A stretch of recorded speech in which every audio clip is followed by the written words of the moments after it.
Bismillahirrahmanirrahim. Assalamualaikum warahmatullahi wabarakatuh. Alhamdulillahirabbil alamin. Wa bihi nasta'inu ala umuri dunya waddin. Wassalatu wassalamu ala asyrofil anbiya'i wal mursalin. La haula wala quwwata illa billahil aliyyil azim. Amma ba'du. Yang terhormat Bapak Kepala Sekolah SDN 1 Widula, yang terhormat Bapak dan Ibu Guru SDN 1 Widula. Alhamdulillah, puji syukur kehadirat Allah Subhanahu wa taala karena pada hari ini kita bisa berkumpul di ruangan kelas untuk melaksanakan acara program guru penggerak yaitu CGP mengenai presentasi aksi nyata. Salawat serta salam juga kita selalu panjatkan limpahkan kepada Nabi kita Nabi Muhammad SAW, para keluarganya dan juga kita umatnya, semoga selalu mendapat syafaat sampai yaumil akhir.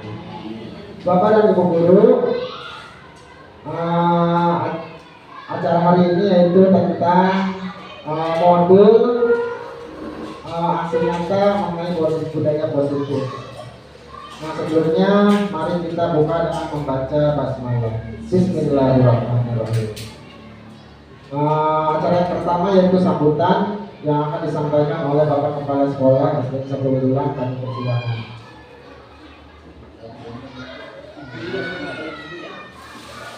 Terima kasih kepada pembawa acara yang sudah memberikan waktunya kepada saya. Assalamualaikum warahmatullahi wabarakatuh. Pertama-tama adalah kita panjatkan puji syukur kepada Allah SWT bahwasanya pada pagi hari ini kita bisa berkumpul di ruangan kelas, salah satu kelas SDN 1 Widula, yang mana kita berkumpul ini untuk mendukung salah satu kegiatan daripada guru calon penggerak. Salawat serta salam kita curahkan pada junjungan Nabi besar Muhammad SAW beserta keluarganya, umatnya. Semoga kita semua diberi syafaat yaumil akhir nanti. Bapak dan Ibu Guru yang saya hormati, di kesempatan yang berbahagia ini saya selaku kepala sekolah tidak henti-hentinya mendukung dan mensupport seluruh guru yang akan ikut melaksanakan dalam rangka peningkatan mutu guru. Salah satunya mengikuti calon guru penggerak yang diselenggarakan oleh Kemendikbudristek bekerja sama dengan lembaga PPM ya, polisi ya. Semoga di kesempatan yang baik ini para guru yang ikut dalam rangka pelatihan seperti ini bisa meningkatkan kualitasnya, terutama meningkatkan kualitas sumber daya manusianya itu sendiri, yang nanti bisa memberikan ilmunya kepada seluruh warga SDN 1 Widula, terutama murid-murid yang akan kita bimbing dan kita didik selama ini. Juga kepada rekan-rekan guru yang lain dibuka kesempatan yang selebar-lebarnya dalam rangka peningkatan mutu kualitas guru. Jangan sampai tertinggal informasinya yang nantinya guru ini menjadi statis, cukup hanya sebagai guru saja. Sekarang dibuka selebar-lebarnya kesempatan, baik itu yang sudah menjadi PNS, P3K maupun sebagai guru. Kita doakan, kita support, kita dukung ya. semuanya untuk bisa melaksanakan kegiatan dari program pemerintah ini. Jangan sampai jangan khawatir bahwa ini tidak ada manfaatnya. Semua ilmu pasti bermanfaat, terutama dalam rangka kita meningkatkan kualitas pendidikan khususnya di wilayah SDN Sabibilang, umumnya di Kabupaten Cirebon. Kami berharap dengan kegiatan ini nantinya bisa mendongkrak kualitas daripada anak-anak didik kita dengan pembelajaran yang teratur, kemudian berinovatif. Kami yakin anak-anak pada akhirnya bisa mengalami perubahan, ya, terutama dalam rangka menyerap ilmu pelajarannya nanti. Barangkali itu saja yang bisa kami sampaikan. Mohon maaf. Wabillahi taufiq wal hidayah. Assalamualaikum warahmatullahi wabarakatuh. Waalaikumsalam warahmatullahi wabarakatuh. Terima kasih kepada Bapak Kepala Sekolah atas sambutannya. Baik Bapak dan Ibu guru masih semangat? Coba semangatnya nih. Semangat pagi. Kalau semangat pagi jawabannya pagi gitu ya Bu ya. Semangat pagi. Wah, alhamdulillah luar biasa. Baik, lanjut saja kita ke acara inti yaitu presentasi dari modul budaya positif. Assalamualaikum warahmatullahi wabarakatuh. Ya, terima kasih Bapak dan Ibu atas waktunya. Sekarang saya akan mempresentasikan mengenai modul 1.4 yaitu aksi nyata menerapkan budaya positif di sekolah.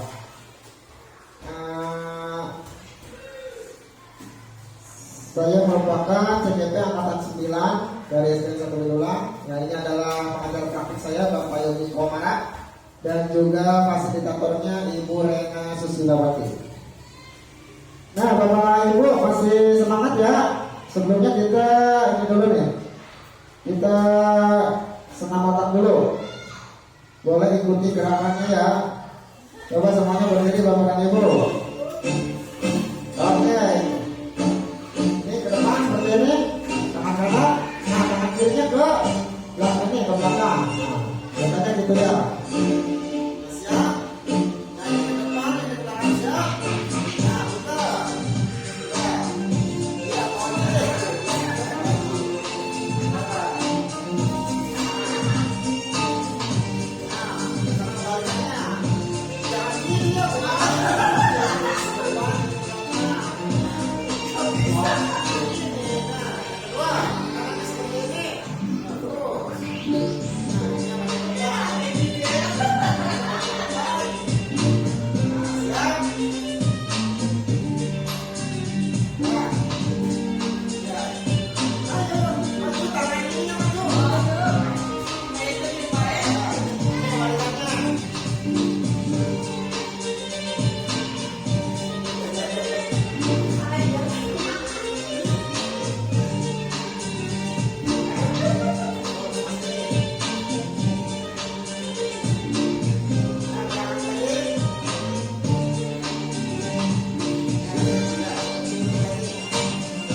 Oke, terima kasih. Tepuk tangan untuk kita semua. Semoga masih tetap semangat. Materi kita pada hari ini yaitu diskriminasi yang akan saya sampaikan ada 6. Yang pertama perubahan paradigma, stimulus respon lawan teori kontrol. Ada arti disiplin dan 3 motivasi perilaku manusia. Yang ketiga keyakinan kelas, hukuman dan penghargaan. Yang keempat kebutuhan dasar manusia, yang kelima posisi kontrol, dan yang terakhir ada segitiga restitusi. Nah, kita akan praktek mengenai paradigma perubahan. Saya akan memberikan yang dulu kertas.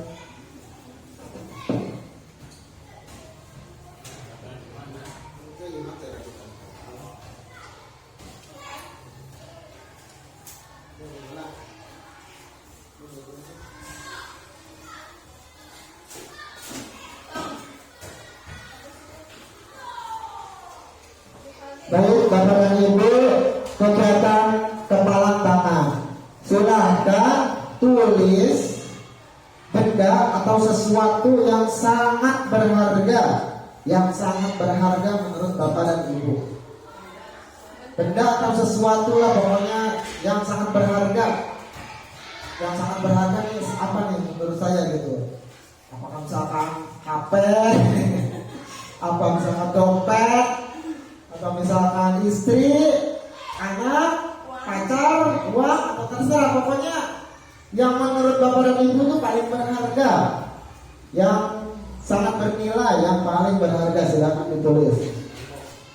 Sudah ya, kalau sudah, silakan dikepal, diremas, ya, diremas yang paling kuat, ya, dikepal yang kuat. Nah, Bapak Ibu.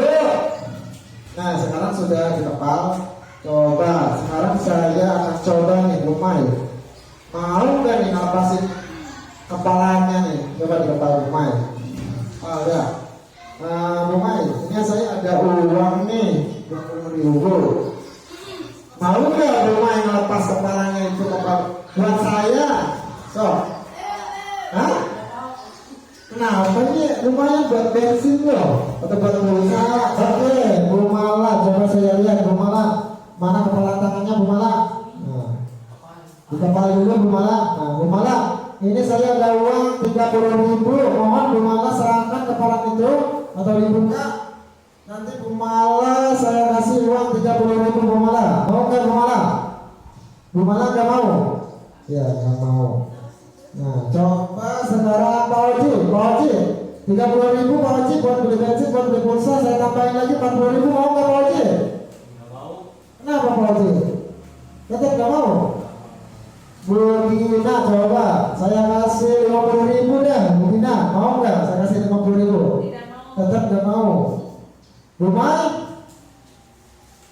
Mau nggak diserahkan ke saya itu kepalanya? Nggak mau Pak. Nggak mau. Oke.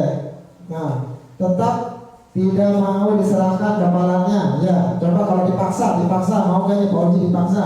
Atau saya kelikitin dulu lah. Mau gak nih Pak Oji? Sini dong buat aja. Oh, tetap tidak mau. Nah, coba Pak Oji, saya penasaran mau lihat Pak Oji. Kira-kira apa nih yang membuat Pak Oji masih mempertahankan kepala tangannya? Apa yang paling berharga? Kartu ATM, ternyata ATM. Ada berapa saldonya Pak Oji? Kenapa sangat berharga? Alasannya apa? Saldonya mungkin nggak seberapa, cuman ya itu untuk kebutuhan. Luar biasa, jadi tidak mau karena isinya ATM untuk kebutuhan. Saldo tidak seberapa tapi untuk kebutuhan ya Pak Oji. Coba Bu Gina. Saya lihat apa nih? Uang, HP, dan suami. Oh, pantesan ini nih, ada suami, berarti termasuk paling berharga. Uang, HP, dan suami. Oke, terima kasih atas kerjasamanya Bapak dan Ibu. Nah, tadi kita sudah praktek mengenai kepalan tangan. Yang terjadi adalah ternyata Bapak dan Ibu tidak mau memberikan sesuatu yang berharga itu kepada saya, dan juga saya tidak bisa mengontrol Bapak dan Ibu. Artinya kuasa kontrol itu berada pada Bapak Ibu sendiri. Nah, ada teori kontrol yaitu mengenai ilusi bahwa kritik dan membuat orang merasa bersalah dapat menguatkan karakter. Kemudian ilusi bahwa semua penguatan positif, efektif, dan bermanfaat. Ilusi bahwa orang dewasa memiliki hak untuk memaksa. Ya, di sini ada, bisakah kita mengontrol seseorang? ya kita mencoba mengubah orang agar berpandangan sama dengan kita. Ya, untuk teori kontrolnya kita berusaha memahami pandangan orang lain tentang dunia. Perilaku buruk dilihat sebagai suatu kesalahan. Ya, semua perilaku memiliki tujuan. Nah, baik Bapak Ibu, ini ada disiplin positif. Kita masuk ke materi disiplin positif.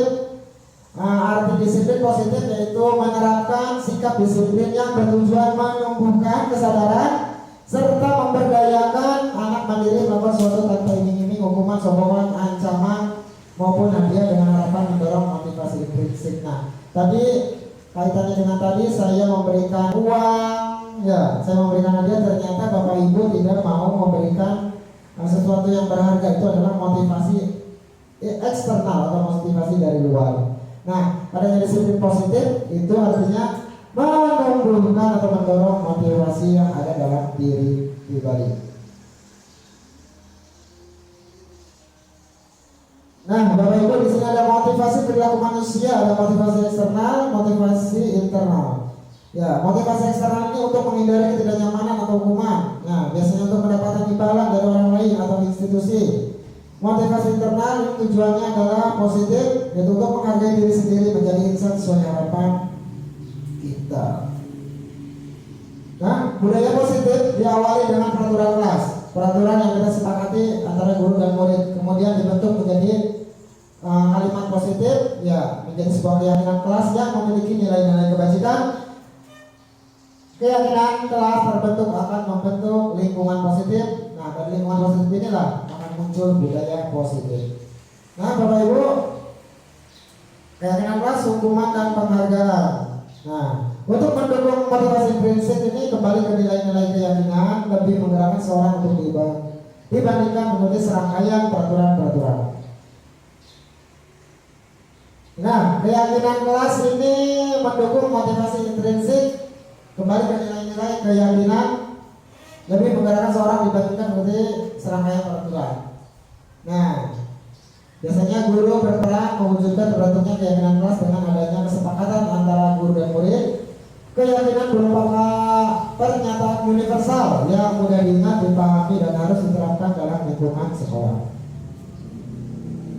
Nah, Bapak Ibu, di sini ada dua contoh A dan B. Kira-kira yang mana yang merupakan keyakinan kelas, Bapak Ibu? B. Yang B. Kenapa itu Buma yang B? Ya, karena ada karakter saling menyayangi. Oke, ya di sini ternyata yang diberi warna kuning ini adalah nilai. Nilainya itu saling menyayangi. Betul, terima kasih Buma. Kemudian ada yang kedua ini semangat belajar. Ya, ada nilai positifnya. Ini merupakan keyakinan kelas. Sedangkan yang A ini kita kategorikan sebagai peraturan kelas.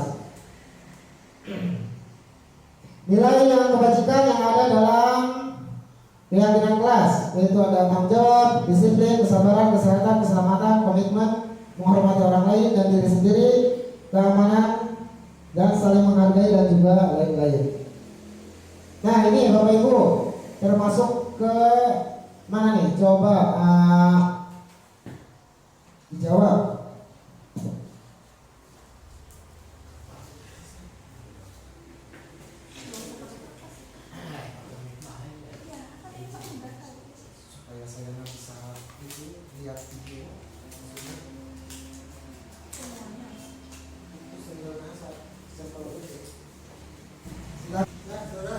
Coba kita lihat jawabannya Mumai, kita mampang.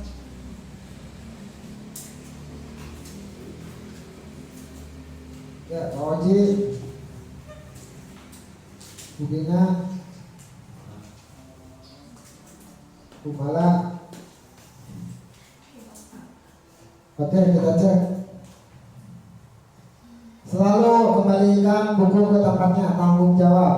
Ya, cek, tanggung jawab, tanggung jawab, tanggung jawab, tanggung jawab, ya, betul. Oke, dilarang mengganggu orang lain, menghormati orang lain dan diri sendiri. Kita lihat jawabannya, menghargai orang lain, menghargai orang lain, menghargai orang lain. Ya, cocok semua. Ya, hadir sekolah 15 menit sebelum pembelajaran dimulai.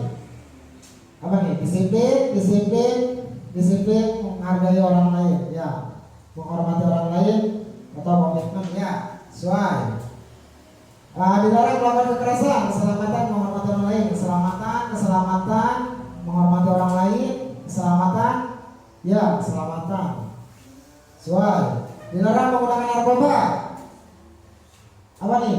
Ketertiban, kesehatan ya, cocok semuanya Bapak Ibu. Nah, betul, bergantian atau menunggu giliran menghormati orang lain. Bapak Ibu jawabannya ketertiban, tertib ya. Betul sekali. Gunakan masker, kesehatan dan keselamatan. Iya, Bapak Ibu, betul sekali. Jangan berlari di kelas atau koridor. Jawabannya keselamatan. Alhamdulillah Bapak Ibu berarti sudah paham mengenai keyakinan kelas. Baik, Bapak Ibu, ini mengenai dihukum oleh penghargaan, di mana dalam budaya positif ini penghargaan memiliki makna ataupun arti yang berbeda dari apa yang sudah kita ketahui. Di mana penghargaan ini bisa menjadi hukuman bagi murid. Ya, di antaranya ada pengaruh jangka pendek dan jangka panjang. Kemudian penghargaan bisa juga menghukum, penghargaan mengurangi ketepatan, penghargaan hubungan yang tidak efektif, dan penghargaan akan merusak hubungan. Nah, Bapak Ibu, di sini ada tindakan guru. Kira-kira ini termasuk hukuman atau konsekuensi? Ya, yang pertama mencatat 100 kali di dalam buku kalimat, saya tidak akan terlambat lagi karena terlambat ke sekolah. Kira-kira apa jawabannya Bapak Ibu? Kemudian lari mengelilingi lapangan basket 2 kali karena terlambat hadir di sekolah. Murid diminta untuk push up 15 kali karena tidak menggunakan masker di sekolah. Menggantikan kertas tugas teman yang telah coret-coret. Membersihkan tumpahan air di meja tulis yang tersenggol pada saat belajar. Meminta murid tidak mengenakan sepatu seharian di sekolah karena tidak mengenakan sepatu hitam. Lari mengelilingi lapangan basket 2 kali karena terlambat 10 menit untuk pembelajaran. Silakan dijawab Bapak Ibu. Oke. Kalau sudah, kita cek jawabannya Bapak Ibu. Nah, yang pertama itu adalah hukuman. Yang kedua hukuman. Yang ketiga hukuman. Yang keempat ini konsekuensi. Yang kelima konsekuensi. Yang keenam hukuman. Dan yang terakhir adalah konsekuensi. Baik Bapak Ibu, ini adalah perbedaan hukuman dan penghargaan. Hukuman sesuatu yang menyakitkan harus terjadi. Konsekuensi adalah sesuatu harus terjadi. Hukuman bisa membuat anak sakit baik fisik maupun hati untuk jangka waktu lama. Konsekuensi membuat anak merasa tidak nyaman dalam jangka waktu pendek. Hukuman anak memiliki kedisiplinan, konsekuensi anak menghadiri disiplin. Hukuman bisa berupa paksaan, sedangkan konsekuensi berupa stimulus tantangan. Hukuman mendorong anak menyakiti diri sendiri, konsekuensi mendorong anak agar mudah menyesuaikan diri. Hukuman konsep diri yang buruk, konsekuensi konsep diri yang baik. Anak belajar untuk menyembunyikan kesalahan, sedangkan konsekuensi anak belajar untuk mematuhi peraturan. Marah, merasa bersalah, bermanfaat, merasa tak dihargai. Konsekuensi kehilangan hak, dibuat tidak nyaman, diasingkan untuk sementara. Oke, Bapak Ibu, ini adalah kebutuhan dasar manusia berlima yang Bapak Ibu kita ketahui. Yang pertama adalah kebutuhan survival atau bertahan hidup. Yang kedua adalah cinta kasih atau diterima. Yang ketiga penguasaan. Yang keempat kesenangan. Yang kelima adalah kebebasan. Untuk kebutuhan dasar manusia yang pertama yaitu bertahan hidup, ini seperti kebutuhan fisiologis ya Bapak Ibu. Ada kesehatan, rumah, dan makanan, serta biologis atau reproduksi. Nah, ini adalah kebutuhan dasar yang utama yang pertama.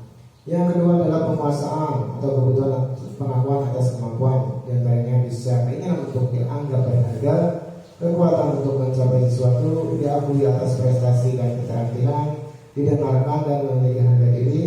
Yang ketiga kebutuhan akan kesenangan, yaitu kebutuhan untuk mencari kesenangan, bermain dan tertawa.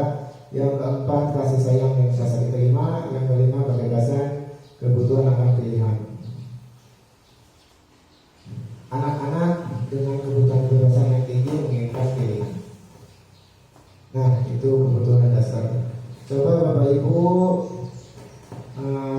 kira-kira ini kasus ini ya termasuk kebutuhan apa Bapak Ibu? Yang pertama, ibu guru bilang aku tidak boleh bersenandung sewaktu mengerjakan tugas.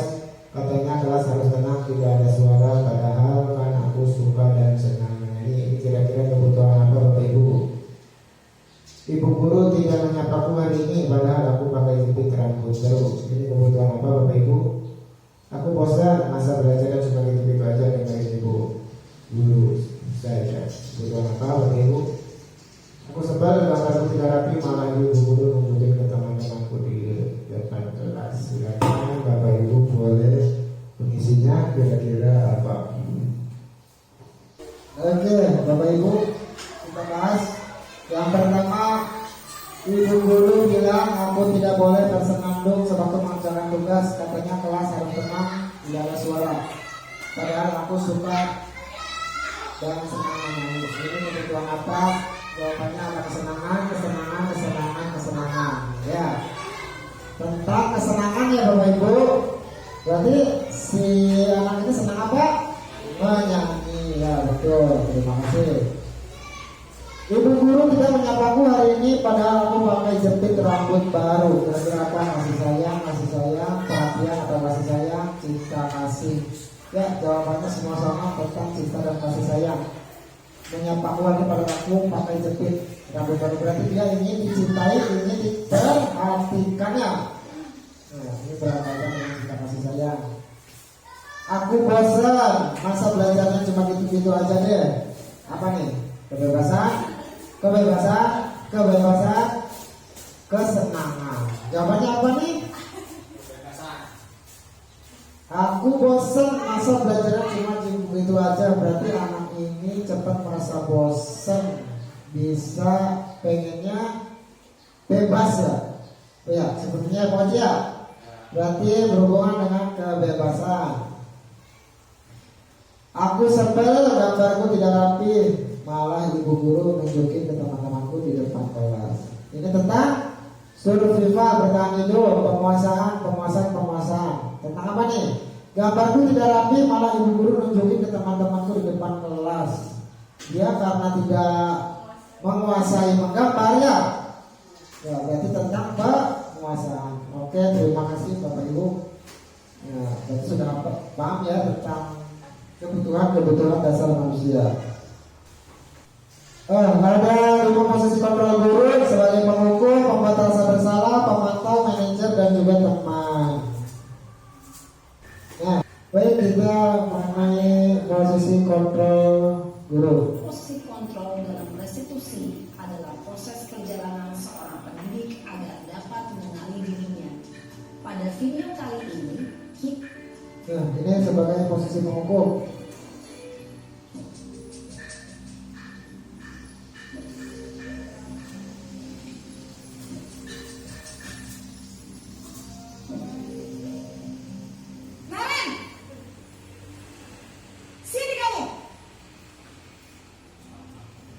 Selamat pagi Bu. selalu terlambat.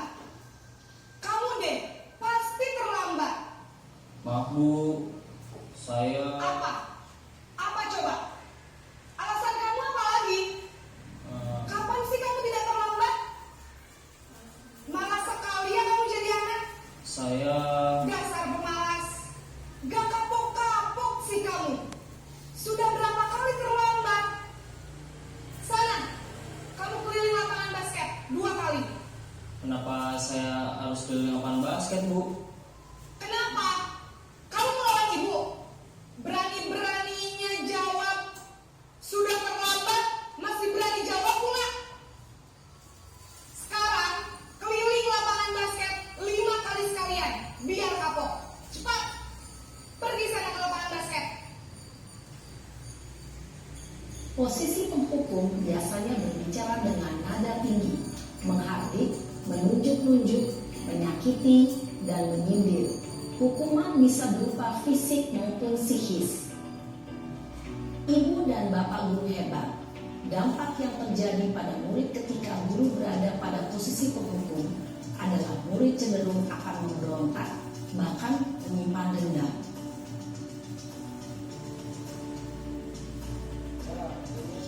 Kedua, posisi pembuat merasa bersalah, tadi penghukum.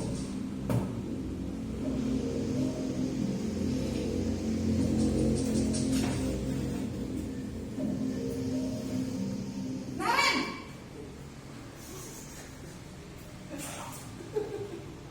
Selamat pagi Bu. Naren, kamu kenapa terlambat lagi, nak? Ya Tuhan, Naren, kamu senang ya bikin ibu susah ya? Kalau kamu terlambat lagi, nanti ibu yang ditegur bapak kepala sekolah, nak. Disangka ibu tidak bisa membina kamu. Duh, gimana ini? Maaf Bu. Duh, Gusti Naren, kamu suka ya kalau ibu ditegur bapak kepala sekolah? Terus, sekarang ibu harus tulis apa ini di buku absen? Ini kamu sudah sering terlambat loh. Ibu harus apa coba? Maaf Bu. Maaf sekali. Ya sudah, lain kali jangan bikin ibu susah lagi ya nak ya. Ibu tidak akan kuat lagi kalau kamu gini terus. Bisa jantungan kalau ibu ditegur bapak kepala sekolah. Sana cepat kelas. Maaf ya Bu. Maaf sekali. Posisi pembuat rasa bersalah berbicara dengan nada tenang, cenderung lembut. Namun kata-kata yang diutarakan membuat murid merasa menjadi orang yang gagal, memandang buruk dirinya sendiri, merasa tidak berharga, dan tidak sanggup membahagiakan orang lain. Ketika guru mengambil posisi pembuat rasa bersalah, murid akan menganggap dirinya yang bersalah dan ia akan menyimpan emosi negatif tersebut di dalam dirinya. Ini yang ketiga, posisi sebagai teman. Kasusnya, ceritanya masih si Naren.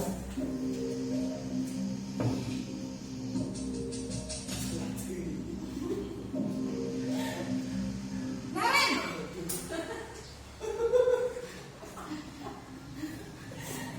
Selamat pagi Bu. wah, sudah jam berapa ini nak? Terlambat lagi ya sayang. Iya Bu. Habis ibu saya lupa bangunkan saya Bu. Kamu malah menyalahkan ibu kamu.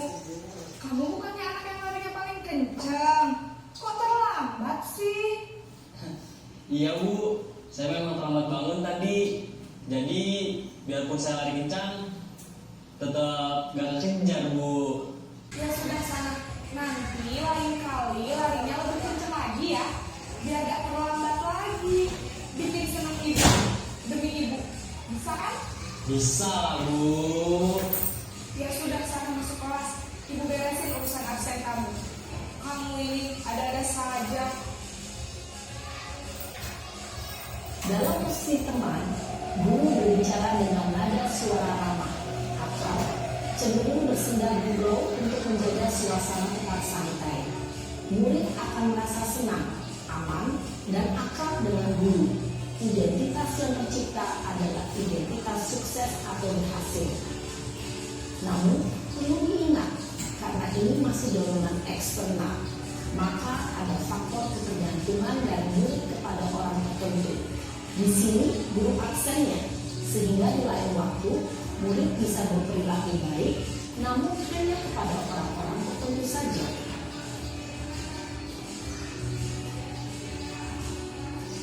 Ke posisi sebagai pemantau. Mari kita lihat bersama Bapak Ibu.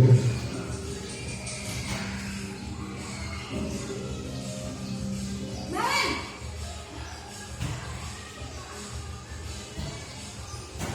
Selamat pagi Bu. Naren, apa peraturan sekolah kita tentang jam berapa kita harus masuk sekolah, nak? Kita harus di sekolah jam 7 Bu. Iya betul, sekarang sudah jam 7.20.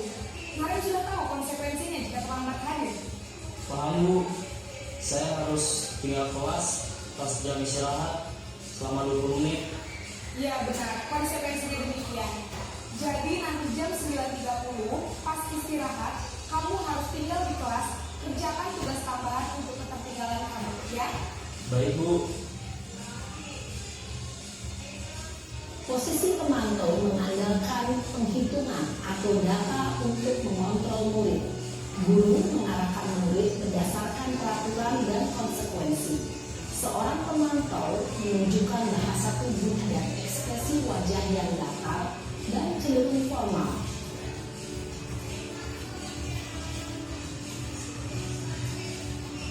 Nah, ini yang kelima, posisi sebagai manajer, Bapak Ibu.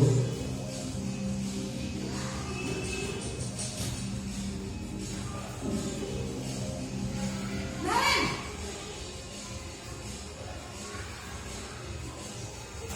Selamat pagi Bu. Selamat pagi Naren. Maaf Bu, saya terlambat. Iya, sekolah masuknya jam 7, sekarang sudah jam 7.20. Jadi sekarang bagaimana ini Naren? Maaf Bu, saya lupa setel alarm saya semalam. Baiklah, menurut kamu, keyakinan sekolah yang mana yang perlu kamu tingkatkan? Menghargai diri sendiri dan orang lain mungkin ya Bu. Setuju. Jadi, apakah Naren meyakini prinsip saling menghormati tersebut? Iya Bu, saya meyakininya. Apakah Naren bersedia memperbaiki masalah keterlambatan ini? Bersedia Bu. Bagaimana kamu akan perbaiki masalah keterlambatan ini? Saya akan coba untuk tidak lupa menyetel alarm saya Bu. Baik, kalau Naren lupa menyetel alarm di rumah, ada orang yang kira-kira bisa bantu mengingatkan tidak? Ada Bu, kakak saya, Kak Emma. Ada lagi selain Kak Emma? Selain Kak Emma, ada ibu saya. Baik, jadi yang mengingatkan Naren adalah Kak Emma dan ibu kamu ya? Kira-kira akan mulai start alarm kapan nih Naren? Setelah pulang sekolah, akan segera saya lakukan. Baik, jadi Naren akan setel alarm untuk bangun besok pagi dan akan diingatkan oleh kakak dan ibu dan Naren ya. Ada lagi yang mungkin perlu dilakukan Naren agar tidak terlambat bangun lagi. Tidak ada Bu. Baik Naren, terima kasih untuk bersama kamu. Sekarang kamu perlu kembali ke kelas untuk belajar. Baik Bu, terima kasih. Posisi manajer adalah posisi kontrol yang disarankan untuk membimbing murid memiliki sikap disiplin yang positif, yaitu murid yang mandiri, bertanggung jawab, dan dapat memecahkan masalah. Tujuan dari posisi ini adalah agar murid dapat berefleksi atas tindakannya. Guru akan dengan tulus memberikan pertanyaan-pertanyaan bermakna, sehingga membuat murid dapat belajar dari kesalahannya dan mencari sebuah solusi untuk menyelesaikannya. Ibu dan bapak guru hebat, setelah mengamati adegan kelima posisi kontrol tadi, kira-kira posisi mana yang paling ideal? Posisi mana yang dapat menunjang motivasi intrinsik murid? Ya, tentu posisi manajer. Posisi ini memang posisi ideal yang ingin dituju setiap pendidik. Pada posisi inilah, guru dapat menerapkan disiplin positif yang berpihak pada murid, yang memerdekakan murid.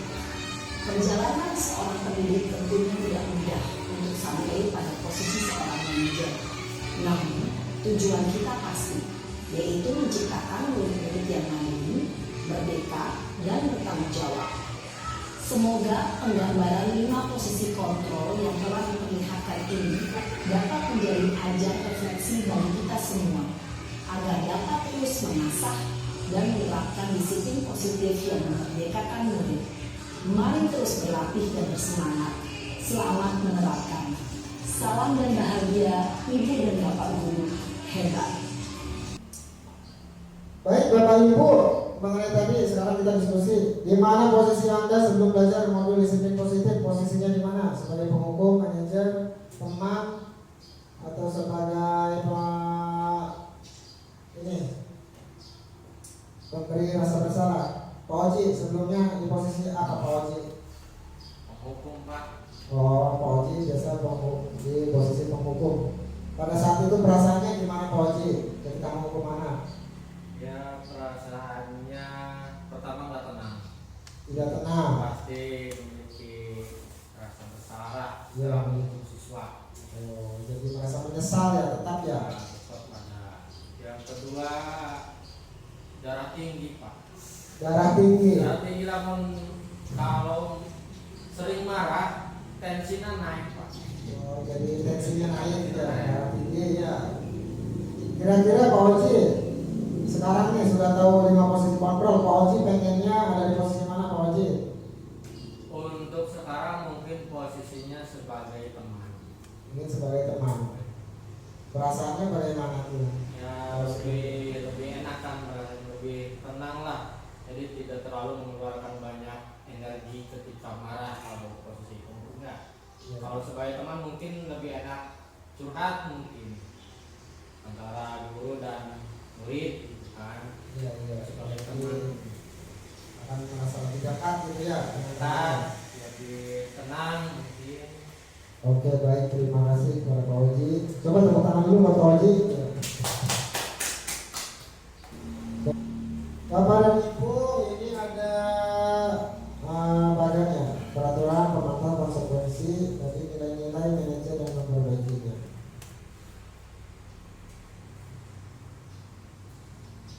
Baik Bapak Ibu, kita lanjut ke materi segitiga restitusi. Apa itu restitusi? Restitusi adalah proses menciptakan kondisi bagi murid untuk memperbaiki kesalahan mereka sehingga mereka bisa kembali pada kelompok mereka dengan karakter yang lebih kuat. Itu adalah restitusi.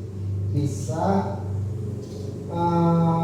memperbaiki kesalahan dari para murid.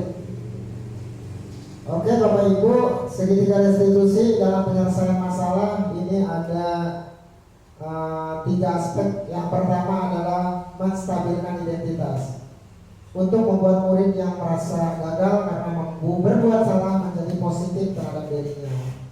Yang kedua adalah validasi tindakan yang salah. Itu akan membantu murid mengenali basic need atau kebutuhan yang ingin dipenuhi ketika melakukan kesalahan itu. Yang ketiga adalah menanyakan keyakinan. Murid melihat kesalahannya dihubungkan dengan nilai-nilai kebajikan yang diyakininya mendasari manusia berinteraksi dengan orang lain. Baik Bapak Ibu, ini ada kasus. Ini ada ciri-ciri 9 ciri-ciri restitusi. Yang pertama, bukan untuk menebus kesalahan, namun untuk belajar dari kesalahannya. Bukan untuk menebus, berarti kita harus belajar. Nah, yang kedua memperbaiki hubungan. Ya. Yang ketiga tawaran, bukan paksaan. Yang keempat restitusi menuntut untuk melihat ke dalam diri. Yang kelima mencari kebutuhan dasar yang mendasari tindakan. Dan yang keenam adalah cara yang paling baik untuk memperbaiki diri. Yang ketujuh restitusi fokus pada karakter bukan tindakan. Yang kedelapan restitusi fokus pada solusi, ya solusi atas pemecahan masalah. Yang kesembilan restitusi mengembalikan murid yang berbuat salah pada kelompoknya. Itu adalah 9 ciri-ciri restitusi. Baik Bapak Ibu, di sini ada kasus. Sekolah masuk pukul berapa? Tahu-tahu pukul 7.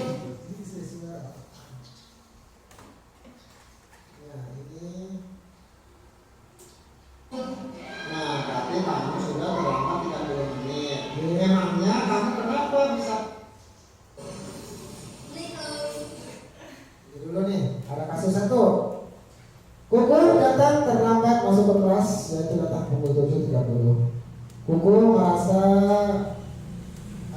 merupakan murid kelas 6 di SD 1 Yulang. Kuku langsung dipanggil oleh wali kelas Pak Suci ke depan kelas untuk ditanyakan alasannya. Kuku beralasan bahwa berangkat terlambat karena bangun kesiangan setelah semalaman bermain game online atau game di handphone. Ya. Kemudian Pak Suci menanyakan keyakinan kelas yang sudah dilanggar. Kuku melanggar keyakinan kelas yakni disiplin dan tepat waktu. Pak Suci melakukan segitiga restitusi kepada Kuku. Setelah melakukan tahapan menstabilkan identitas, validasi tindakan yang salah dan menanyakan keyakinan kelas, akhirnya Kuku mau memperbaiki kesalahan dengan berusaha bangun pagi dan tidak bermain handphone tanpa mengenal waktu sampai berlarut malam. Kuku juga ingin memberitahukan kepada teman-temannya bahwa bermain HP atau handphone berlebihan tidak baik. Nah, coba bagaimana proses penyelesaian kasus segitiga restitusi terhadap kasus Kuku?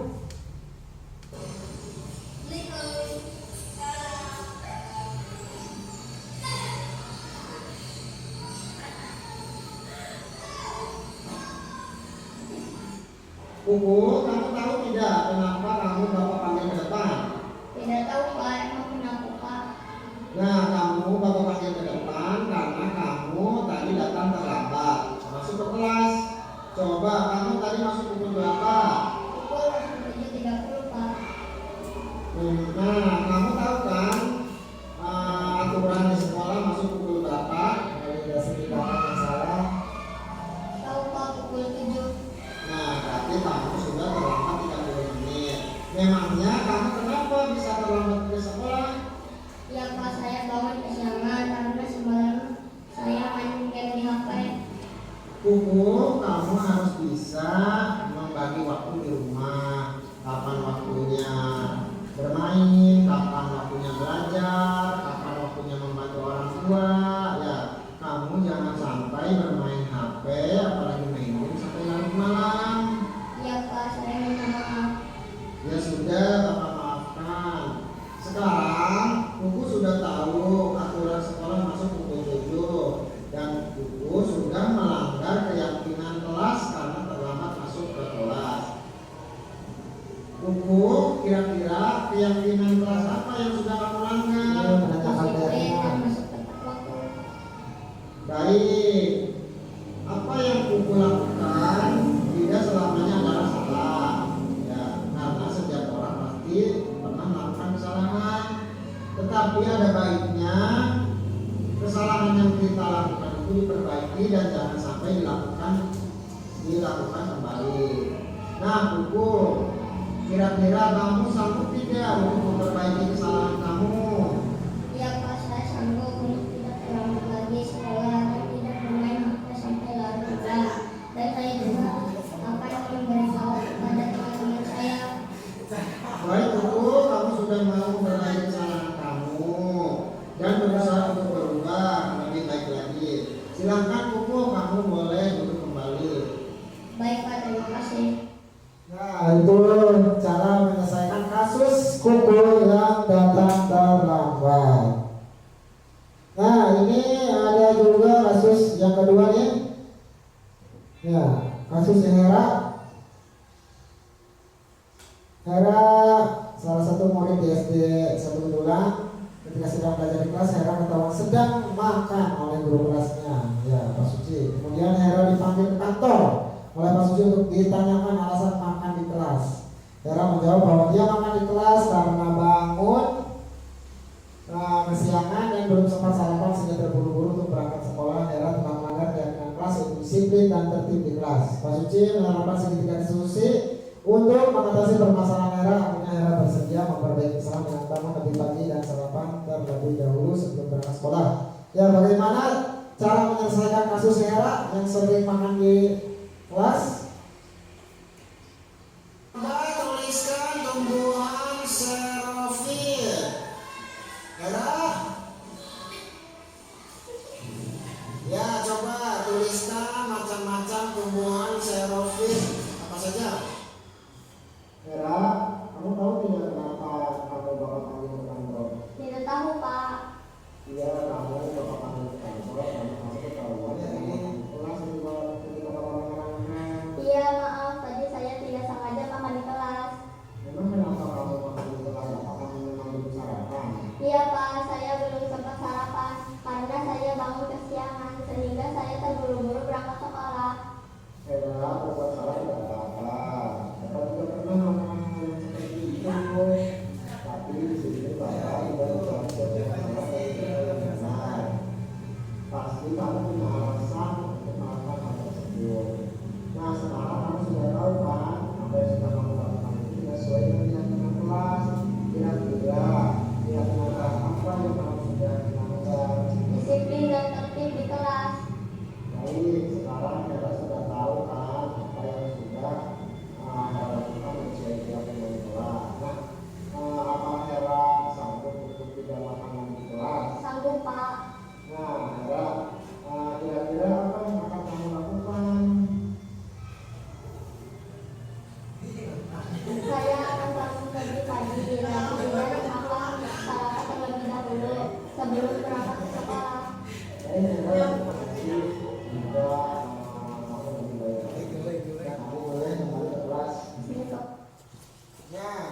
Ibu itu tadi kasus menyelesaikan masalah dengan cara segitiga restitusi. Nah, baik Bapak Ibu, itu merupakan akhir dari materi kita. Terima kasih atas perhatian dan juga kerjasamanya. Barangkali ada yang bisa merefleksikan, maka kepada Pak Oji saya persilakan.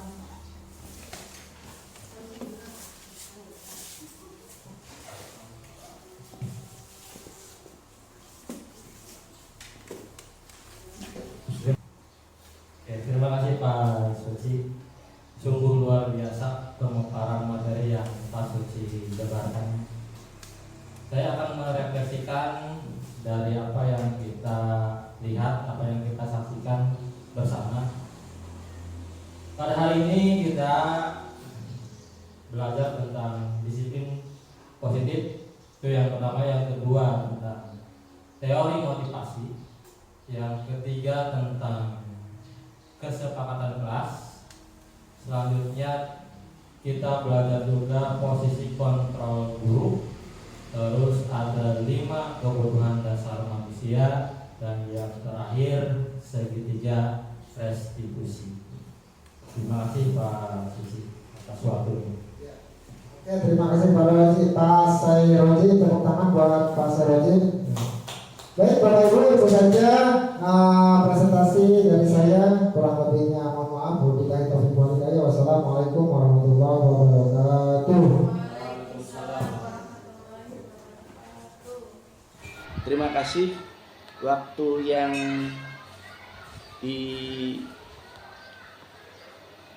kepada saya selaku Kepala Sekolah SDN 1 Wilulang.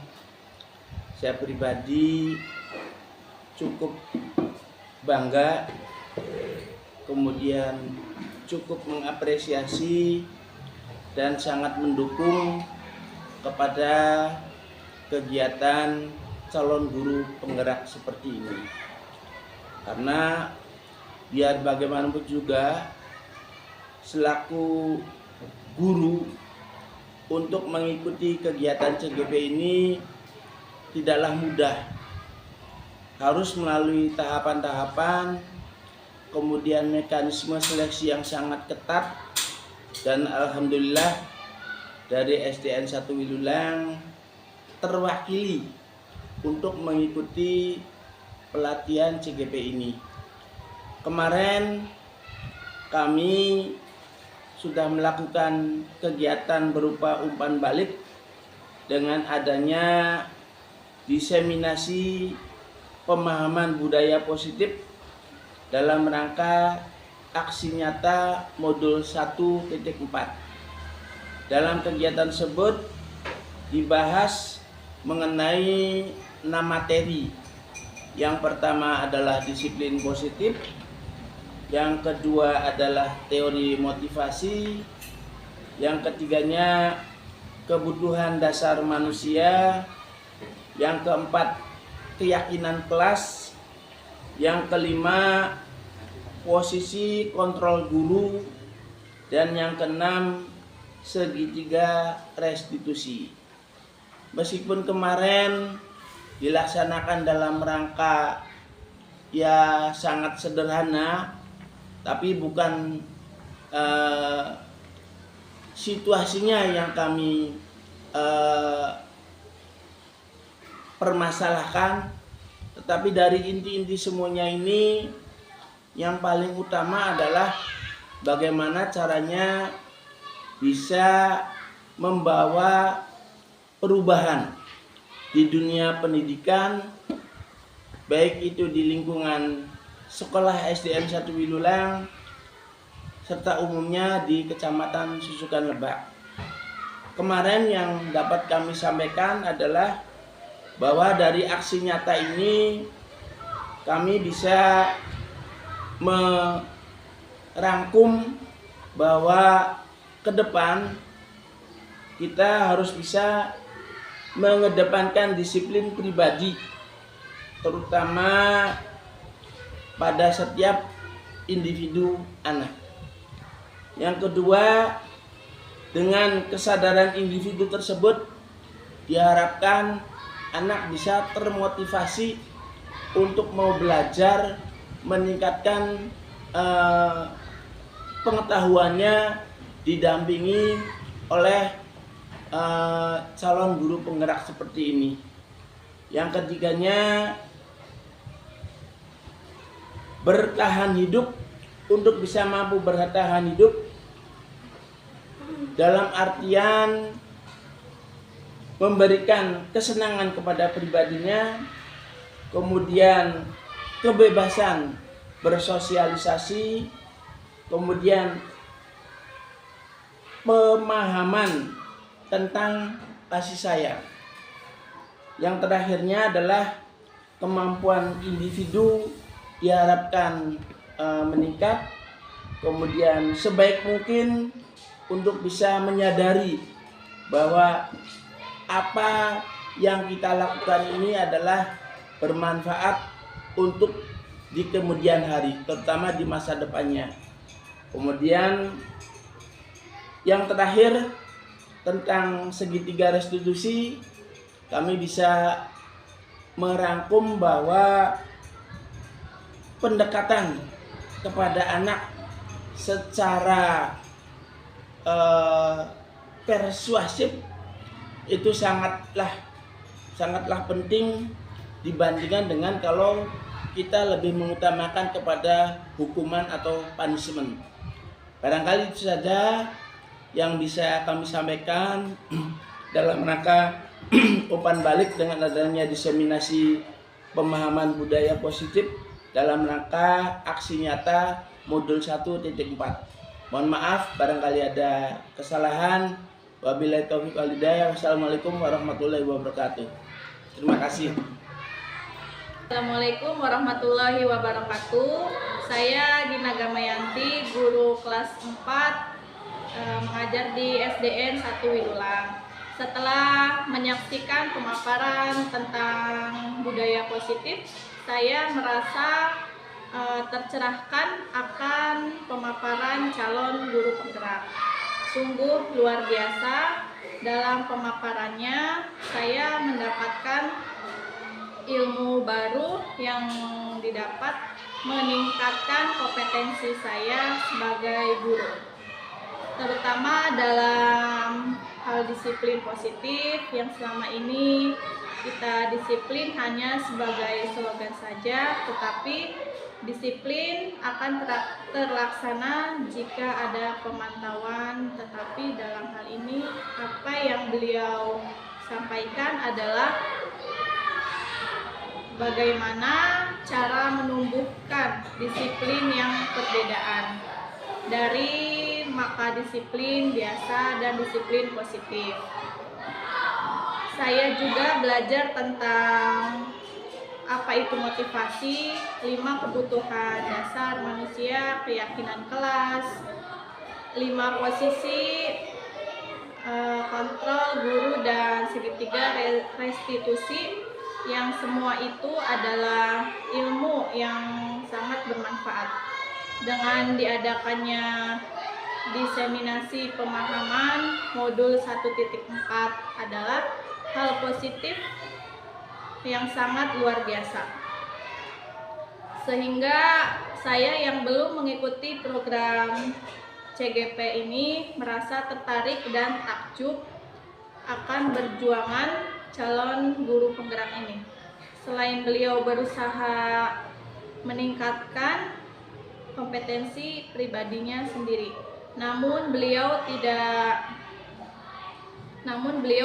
lupa untuk berbagi informasi, bahkan ilmu yang beliau didapatkan selama mengikuti program guru penggerak. Semoga ke depan saya bisa mengikuti program guru penggerak ini, dan saya juga belajar tentang apa itu motivasi, 5 kebutuhan dasar manusia, keyakinan kelas, 5 posisi kontrol guru, dan segitiga restitusi. Yang semua itu adalah ilmu yang sangat bermanfaat bagi saya. Dengan diadakannya diseminasi pemahaman modul 1.4 adalah hal positif yang sangat luar biasa, sehingga saya yang belum mengikuti program CGP ini merasa tertarik dan takjub akan perjuangan calon guru penggerak ini. Selain beliau berusaha meningkatkan kompetensi pribadinya sendiri, namun beliau tidak lupa untuk berbagi informasi. Bahkan ilmu yang beliau didapatkan selama mengikuti program guru penggerak ini, semoga ke depan saya bisa mengikuti program CGP ini dan bisa ikut andil dalam meningkatkan mutu pendidikan Indonesia. Sukses terus untuk calon guru penggerak, salam hebat dan bahagia. Wabillahi taufiq walhidayah. Wassalamualaikum warahmatullahi wabarakatuh.